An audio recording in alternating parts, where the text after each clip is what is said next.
and welcome back to another video. Before I get into today's video, I do want to mention that I finally did my very first podcast and you should totally check it out. My friend has a podcast called Average Joe's Drive-In. You can find it on Anchor, Podcast Addict, or Spotify. I'll try to leave a link in the description if I can because it's an awesome podcast and you guys should totally check it out. He does a lot of main metal on there, a lot of movie reviews and interviews, so go check it out. So the topic for this video was actually suggested to me by a subscriber under my Dory and Corey video. If you haven't seen that video, I will leave a link in the description. It's a really interesting story about a very interesting person and a little secret that she had in her closet for 20 years. And that video is actually my most viewed video by far. I've almost got 20,000 views on that video, which is insane. I never thought that that would be my most viewed video. For a long time, my DMT experience video was my most viewed video, and I expected that. That wasn't a surprise to me, but I mean, it just goes to show that so many people still remember, like, these legends that existed, and I think it's important to remember them too. I mean, these were legendary people that really existed and really did leave their mark on the world, which was all they really wanted to do. I always had hopes of being a big star. And then I look, as you get older, you aim a little lower. And I just say, well, yeah, you still might make an impression. Everybody wants to leave something behind them, some impression, some mark upon the world. And then you think, you left a mark on the world if you just get through it. And a few people remember your name, then you left a mark. You don't have to bend the whole world. I think it's better to just enjoy it. Pay your dues and enjoy it. If you shoot an arrow and it goes real high, hooray for you.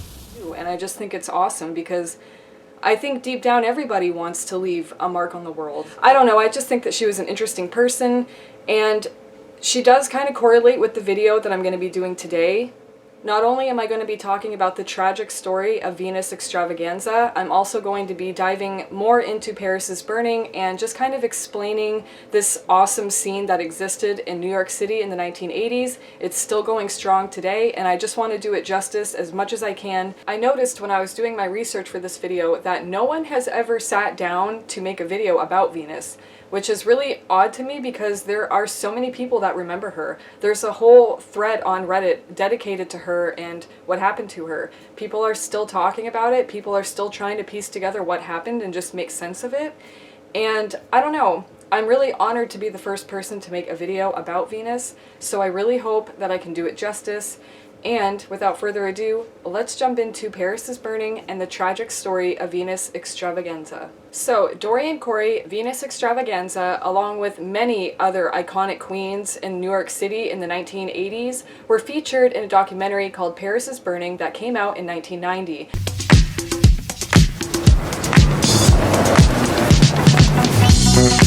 You have space to do all that you intend to.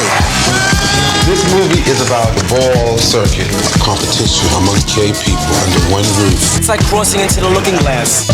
A house, their families, kids with broken homes or no home at all. My name is Angie Xtravaganza, and I am the mother of the House of Xtravaganza. I'm Willie Ninja, the mother of the House of Ninja. Ninjas hit hard, they hit fast. We come out to assassinate. I am Pepper LaBeija, the legendary mother of the House of LaBeija, and I've been around for 2 decades. Reigning, that is.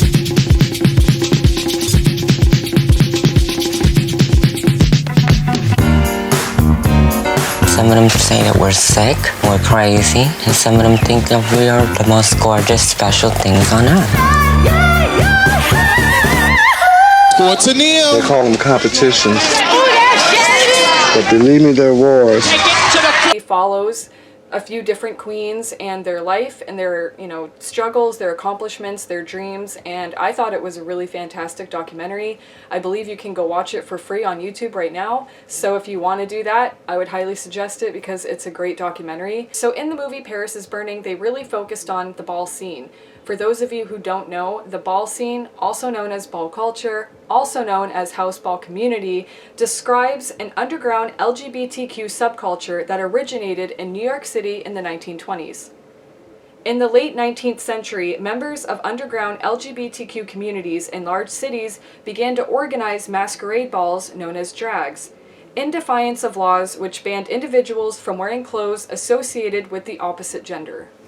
Ball culture consists of events that mix performance, dance, lip syncing, and modeling. Events are divided into various categories, and the participants walk and vogue to compete for prizes, trophies, and a little bit of local fame if they're known to win often.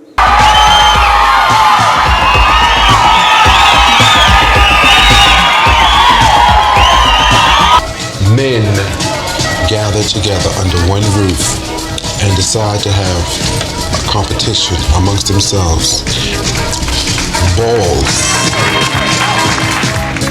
I went to a ball, I got a trophy, and now everybody wants to know me. The balls to us is as close to reality as we're gonna get to all of that fame and fortune and stardom and spotlight. So in the ball scene, you'll often hear about houses, like House of Cory, House of Ninja, House of Xtravaganza. And basically, houses are alternative families primarily consisting of Black and Latino gay, gender nonconforming, genderqueer, and transgender individuals. They're meant to provide shelter, solace, and safety for those who have been kicked out of their homes due to being LGBTQ+. Houses are led by mothers and fathers who are usually older members of the ballroom scene. They're typically drag queens, gay men, or transgendered women who provide guidance and support to their house children. Some of the queens that were featured in Paris is Burning talked about their goals of living a rich and glamorous life someday, and some of them actually did just that. However, not all of them were so lucky. In the movie, you get to meet various different queens, including Dorian Corey, but Dorian wasn't the only one with a tragic story. So Venus Xtravaganza was actually born Thomas Pelagatti on May 22, 1965 in Jersey City, New Jersey. She was of Italian and Puerto Rican descent, and she had 4 brothers. Not a whole lot is known about her early life because she did die when she was 23, so there isn't a whole lot of information about her early life. I did read that she went to cosmetology school for a little while, but she didn't graduate, and I also read that she was pretty much raised by her maternal grandmother for a while. Until she moved to New York City. In Paris is Burning, Venus states that she began doing drag and performing at the age of 13 or 14, which would place her earliest performances around 1978 or 1979. Eventually, her family found out about her lifestyle, and she took it upon herself to move away because she didn't want them to be embarrassed. When she found herself in New York City, she was very much at home almost immediately. She knew that she could be herself and that she could perform freely and that no one there was going to judge her. She was also an aspiring model who also just wanted to live a glamorous life someday, and she was really excited about getting her surgery eventually so that she could be complete. I would like to be a spoiled with rich white girl. They get what they want whenever they want it, and they don't have to really struggle with finances and nice things and nice clothes, and they don't have to have that as a problem. I don't feel that there's anything mannish about me, except maybe what I might have between me down there, which is my little personal thing, so I guess that's why I want my sex changed, to make myself complete. I was about 13, 14 years old, and I used to do it behind my family's back, just dressing up, till finally they caught on with it, and I didn't want to embarrass them, so that's when I moved away. I moved to New York, and I continue doing it. In 1983, Venus was taken under the wing of Hector Xtravaganza, who was the founder and father of the House of Xtravaganza. Now, in the ball scene, usually if someone wanted to become a part of someone's house, they would have to attend a ball, do some voguing, some walking, and they would have to come home with a trophy in order to be considered to be a part of this whatever house that they wanted to be in. However, Hector didn't make Venus do all that. He invited her in the house without her having to do any voguing, any balls, anything like that. He really just had an affinity towards her, and he wanted to take care of her. They saw me, and they all liked me, all the rest of the extravaganzas. And they decided, well, if you want to become an extravaganza, you have to walk a ball first. And if you snatch a trophy, then you become the extravaganza. That's how it's supposed to work with everyone. But, like that, it wasn't with me. I just became an extravaganza. And that's when she decided to go by Venus Xtravaganza, which isn't uncommon. Usually when someone is accepted into a house, their last name becomes the name of that house. So, on her 15th birthday, Hector took Venus to Greenwich Village and he threw her a birthday party and bought her a cake. And you could tell that this meant a lot to her. You could tell that no one's really ever done anything like that for her, and it really meant a lot. And she talked about it in the documentary, and you could just tell that she really loved Hector. Unfortunately, Hector passed away in 1985 due to AIDS-related health complications, and Angie Xtravaganza became the new mother of the house. And she took Venus under her wing just like Hector did, and she continued to mentor her, and eventually Venus became the #1 daughter of the House of Xtravaganza. So another thing that Dorian Corey brought up in the movie Paris is Burning is the femme realness queens. These are the ones that were able to walk out in the daylight and not be noticed by the outside world that they weren't actually female. These were the people that could actually pull it off, and you see a lot of them nowadays, but back then they were pretty hard to find. And Venus was what you would call a real feminist queen. She was a beautiful girl. She looked like a woman. I mean, I thought she was a woman. I wouldn't have known any better if someone didn't tell me, you know, so I think that she did a great job, and she was very dainty, very feminine, and very pretty. So yeah, she was definitely a femme realness queen. Winning trophies and prizes at the drag balls were awesome, but they didn't really pay a whole lot of money a lot, so Venus also had to resort to escorting to make money and support her lifestyle, and this wasn't uncommon back then. In fact, Venus mentions in Paris is Burning that about 80% of the queens that were involved in the community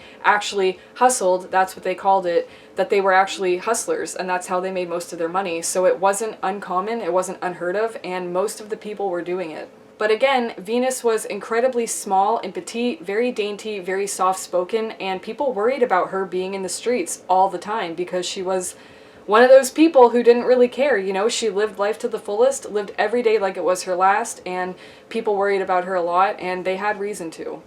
On Christmas Day in 1988, Venus Xtravaganza was found by a stranger strangled to death under a bed at the Duchess Hotel in New York City. It was estimated that her body had been there for about 4 days before it was discovered. The filming for Paris is Burning was still happening when Venus was found, and the last few minutes include Angie Xtravaganza's reaction to her best friend basically being murdered. Angie was devastated, but you could tell that she wasn't too surprised, and she felt that Venus was someone who took too many chances and that she was really crazy and wild with people in the streets when she probably shouldn't have been, because she didn't really have a whole lot of self-defense, I'm sure. She didn't really have any weapons, I don't think, so she was just out there by herself in the crazy streets of New York. Angie said that it was only a matter of time before something terrible was going to happen to Venus, and she was right. In Paris is Burning, Venus tells the story of when she narrowly escaped an attack by a man who discovered that she was transgender during an intimate encounter, and it's believed that her murder was possibly due to the same kind of circumstances, that maybe she had a date with a man who didn't know that she wasn't a woman. And unfortunately, these things still happen today, and it's really fucked up. Hate crimes are one thing that really breaks my heart, because I just want everyone to get along. You know, I'm one of those people that, even though reality has smacked me in the face more times than I'd like to admit. Although I've been knocked down quite a few notches in my life because of some terrible things that I've had to experience, I have never had to experience being terrified to walk around because I don't fit what someone else views as normal. You know, like, I was the goth kid growing up, and there are hate crimes that are against goth people, not nearly as much as the LGBTQ community or the black community. I mean, there are so many communities that are just fucked in this world, and it's not fair, you know? Getting back into the story now, Angie Xtravaganza was actually the first person that detectives approached about Venus's murder. They approached her with a photo of Venus's body, and Angie was the one that had to identify her friend's body. And I can only imagine how devastating that could be. I can't even imagine. And Angie was the one that had to break the news to Venus's family. And there have never been any suspects. There have never been any arrests. No one knows who killed Venus, and her murder is still free to this day. Doing the research for this video, I really wanted to try to find some theories about what people might think have happened or who may have been there, even though there is no way to tell for sure. I know that there are usually theories floating around out there about these things, but the only theory that I could really find is that there wasn't really a police report that anybody saw, and there was no autopsy done that anyone knows of. So some people assume that Venus faked her death and that she just ran off with the guy that she met and he promised her a life full of luxury and, you know, whatever she wanted. But I highly doubt it. I think that the sad truth is that Venus is gone and her parents just didn't want to make a huge deal about it, so they just let it go to rest, you know? They didn't want this to blow up the way that some things do. So I don't know. I believe that Venus is gone and that her family just did not want to make a huge deal about it, so they just let it go. Plus, Venus is buried in the Holy Cross Cemetery in North Arlington, New Jersey. Her family, although she felt that they would be embarrassed about her lifestyle, I don't think they were that embarrassed because they still brought her home and they still buried her in a cemetery with the rest of her deceased relatives. So they didn't just leave her there like they did with Dorian, you know, like they brought her home. So I don't know, I think that she felt her family would be humiliated, but maybe they weren't as embarrassed as she thought. I do believe that they still loved her very much. So violence against transgendered women, especially transgendered sex workers, is just crazy, and it still happens to this day, like I said. Since the drag community is so disregarded by authorities, the chances of them actually digging into her case and finding out the real truth probably won't ever happen, which is really unfortunate because it is the year 2020. I do believe that her case is still open. I mean, they never found her killer, so it has to be, right? Even though it's been quite a while. I just hope that someday someone actually takes this case and decides to open it again, because you never know. I mean, with the technology that we have now, maybe someone could find out who killed her. So in the fall of 2013, a New York City theater group presented a murder mystery play centered around fictionalized accounts of Venus's murder. Members of the House of Xtravaganza stated in a press release on Facebook that they were not involved in the show's production and withheld their endorsements. In a later press release, they condemned the work as inappropriate, opportunistic, and disrespectful to Venus's legacy. Venus's biological parents also expressed that they did not care for it at all. In the reality show RuPaul's Drag Race, contestants and judges frequently quote lines from Paris is Burning, many of them coming from Venus. A memorable example of this occurs in the second episode of Season 4 when Willem refers to the opposing team in a challenge as a bunch of overgrown orangutans, which was a read, or an insult, by Venus, which was used in the documentary. Let's talk about reading. What is wrong with you, Pedro? Are you going through it? You're going through some kind of psychological change in your life? She went back to be a man. Oh, you went back to being a man. Touch this skin, darling. Touch this skin, honey. Touch all of this skin. Okay? You just can't take it. You're just an overgrown orangutan. All these years later, the House of Xtravaganza is still active in the ball scene in nightlife, and in LGBTQ activism. They are one of the oldest houses in New York City, and they're still going strong. So as I said before, Paris is Burning, I'm pretty sure is free on YouTube. If you haven't seen it, I would highly suggest going back to watch it. It's just a really interesting movie. Alright guys, well that brings me to the end of this video. I really hope that I did this video justice. I really just want to get her story out there, and I really hope, like I said, that they do decide to reopen her case at some point. So if you guys found this video interesting, please leave a thumbs up. If you would like, leave a comment down below and tell me what you thought of the video or what you think of this case. I would really appreciate it too if you guys could follow me on Instagram or Facebook. I leave all of my information in the description box down below. And I hope you guys have a great night, and I'll see you next time.